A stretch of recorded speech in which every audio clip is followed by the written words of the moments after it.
What's going on, everybody? You are listening to the Marriage Savvy Podcast, where being savvy about your marriage can help you not get finessed by it.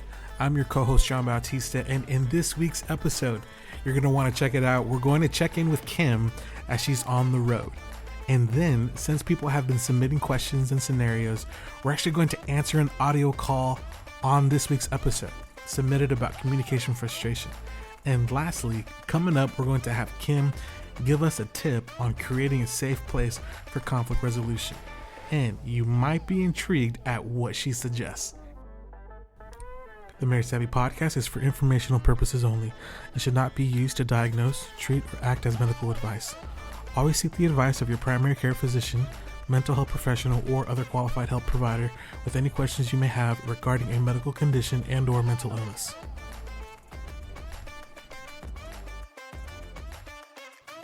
Hey Kim, how's it going today? It's good. How are you? I'm doing good. It's another, muggy, humid day in Dallas. What about you? Where are you? I am in Des Moines, Iowa. That's the capital of Des Moines. All right. Yes. What are you doing up in Iowa? What am I doing here? I don't know. So, my husband and I had the brilliant idea to take an RV trip to Maine. Okay. So we're going to be on the road for the next 6 to 8. I guess we've already been out for a week, so about 8 more weeks. I love Des Moines. So we went to, we're kind of taking our time getting there because I have to work. So I have to have days that I am just working. And so we're parked in some places that, I might not have chosen necessarily. And so we were in Omaha for a while, and which was also very pretty and nice. Ooh. But Des Moines, have you ever been here? I have. It's so clean. Yeah. It's almost like they sweep and mop the streets and sidewalks. Man, it's very clean. Yeah. It's very clean. I'm sure winters are rough here, but right. I could summer here for sure. And then we were actually cooking in the Dutch oven outside over hot coals, so Ooh. I feel like a pioneer woman, man. Like I'm out there. It's so cool. It's so cool. I've been to Bluegrass Festival and farmers markets, and yeah, it's been fun. It's a slower pace. Yeah. And so learning how to slow down has been interesting. So. That sounds fun. It is 82 degree weather, 60 at night, and a Dutch oven. I think I could do that.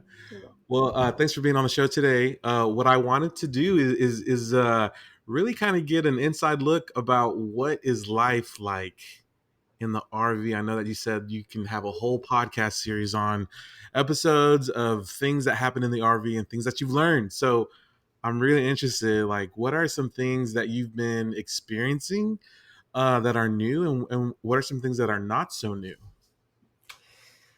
So what's new? It's hard to find new when you've been married for 35 years. It's kind of hard to find new. A lot of people feel that way or could feel that way. Yeah, I kind of know what to expect. Yeah. So I think to keep things fresh, you just have new experiences. And I think that's the big one that I've learned is, the older we get, the more set in our ways we get. And the longer we've been together, we automate each other. We've talked about that before in the past. We automate each other, and it becomes more about chores and routine and drudgery. And when you get in an RV and it's a whole different place every few days. Yeah. Right? It's like being explorers together. Like it's just more fun, and you see each other differently. We're lighter with each other. Yeah. And you're in a different spot, a more, tight spot. I mean, how many feet did you say the RV is? I'm guessing it's around about 300 square feet, probably. Wow, that's like a studio apartment. Yeah. My husband would know, he may laugh at me and say it's half that, but it's small. Wow. It's small. But I will tell you, and the other thing that I thought about just today, I've been a lot less stressed around here. And I'm like, why? Why am I less stressed? I'm doing more. Like I'm cooking more and I'm cleaning more because the RV gets dirty, and it's like why am I more joyful about it? And I think what it is one, there's a lot less stuff. We have a lot less stuff. We have in Texas, we all have big houses, right? And so we just Yeah. pile them up with crap that we may not ever use or see again, and just store it in a closet. And so here you can't just go buy and buy and buy or hoard. Mm. You don't have that much room, so you have to only have what is useful to you Mm. or what brings you a lot of joy, right? And so it's lightened me. That has lightened me. And even the day-to-day chores are more fun. I don't know why. Now that Really? yeah, I think because there's less to take care of and clean. Yeah. I think there's that, but it just feels more manageable. Everything Uh-huh. feels more manageable. Well, cool. Well, I know that there have been some people that have been emailing or calling in Hmm. to ask some questions. That some of the things that they're kind of walking through or navigating, and yeah, I'm wondering if you'd like to bring one of those to the table today. Sure, let's play the one that's. I think there's an audio one, right?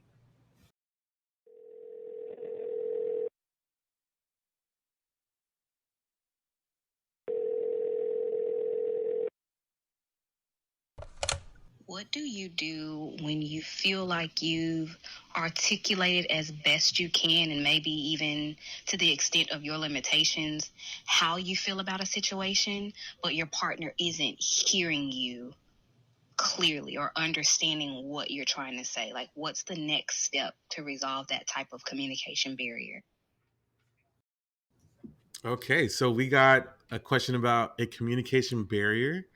So like we know that all the things that we say are never interpreted 100% accurately, taken 100% accurately, because we're flawed humans, right? So there's this understanding that what we communicate is not always going to land in the way that we mean to.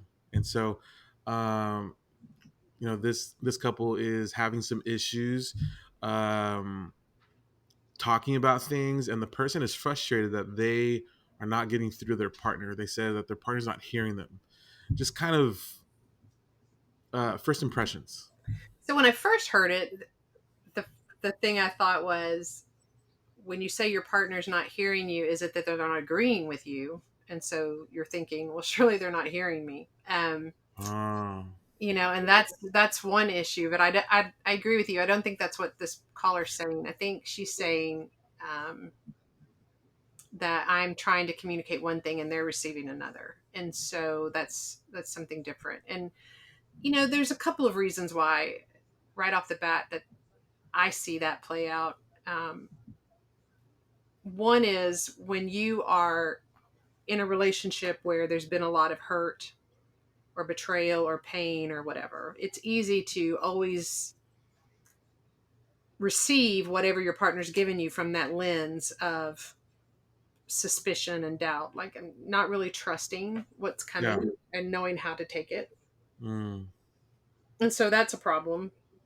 But also, I mean, I would make sure if this is happening a lot, if you're trying to have a conversation with somebody, your partner, and they are taking it wrong or poorly or just not getting it, I would spend some time looking at how I'm delivering the message. So with okay. every communication, there's the words that you say, and then there's the words that you don't say. And the words that you don't say are more important. What do you mean by that? So I can tell you, I can come home and say, "Hey, John, the pizza's in the oven," and you're like, "Okay, the pizza's in the oven, right?" That's what the words say. Now, if my body language comes in or my attitude comes in, and I've got a tight face and I'm like, "The pizza's in the oven," Oh man. right? God, it's in the oven. Um, I'm sending out a different message. Right. And so I would be checking, like, what's my body language like? What's my tone like? I may think that my intensity, I may think that I'm in line, but maybe I'm not. So I'd kind of check that. Yeah. Um, and then if it's my partner that's truly, it's not landing well or right, I that's more conversations around that in particular. Like, what's going on with you when you hear me talk to you? Like, is it about the same topic that this happens? Is it like an issue that you all can't get past because you've not worked out some kind of resolution around it, Yeah. right? And so you might need some help from a professional to kind of get through that part of the conversation. Yeah. Or maybe your partner's feeling unloved, unliked, unseen. And so anything that you're giving them, they're not quite sure how to take it. Yeah. Yeah. What do you You think? know, yeah, what's coming to mind is, I mean, we should always be mindful of how and what we say.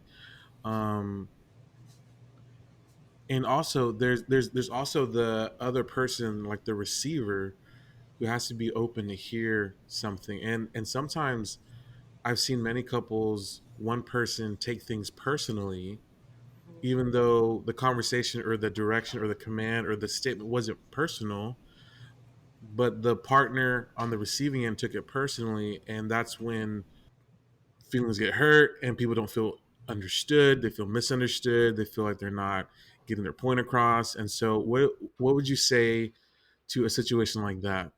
So the phrase, if it's hysterical, it's historical. Have you ever heard that? Oh, I never heard that. So when your response is out of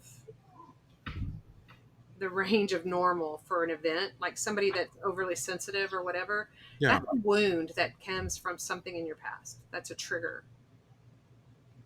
Oh, okay. So that's again like what I said, and it's time to it might be time to explore a little bit about what's going on with that. So maybe it's some kind of word you're using, or it's about a particular event where your partner's feeling vulnerable, or you know overly exposed, and you're bringing it up, and so they're reacting as if you're trying to really hurt them, or Mm, uh, you have bad intentions or whatever. And so yeah.